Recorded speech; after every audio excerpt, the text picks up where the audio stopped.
কলকাতা থেকে বেরোনোর পরে আমাদের গাড়িটা কিন্তু খুবই ময়লা হয়েছিল। আর আমরা এখন এরকম পাহাড়ের জলে এখন আমাদের বাইকগুলো খাবো, ঠিক আছে।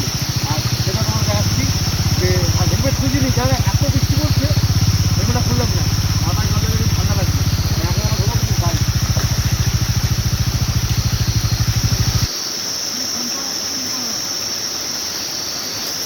আর আর আর এই দাদাটা বাইকটা ধুতে হবে না, ওর বাইক ধোয়ার কোনো প্রবলেমই নেই। ও তখন থেকে বলে যাচ্ছিল আমি খালি জুতোটা দেবো।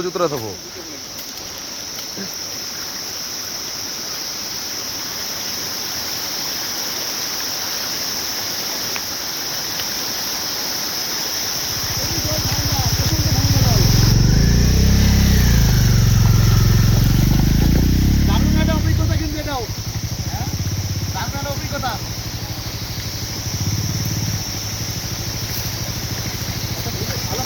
ভালো বৃষ্টি বুঝো না? হ্যাঁ।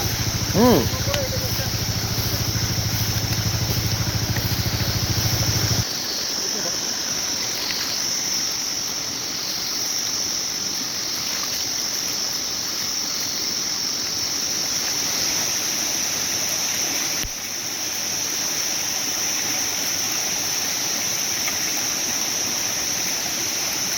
টাইম ল্যাপস হবে, টাইম ল্যাপস।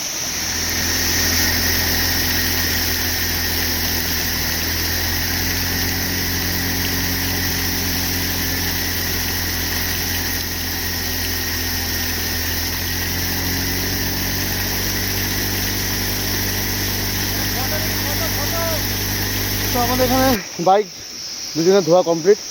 ও বাবু ধোয়নি, ও বাবু পয়সা আছে, পয়সাতে ধোবে। ওর কাছে প্রচুর টাকা আছে, প্রচুর টাকা।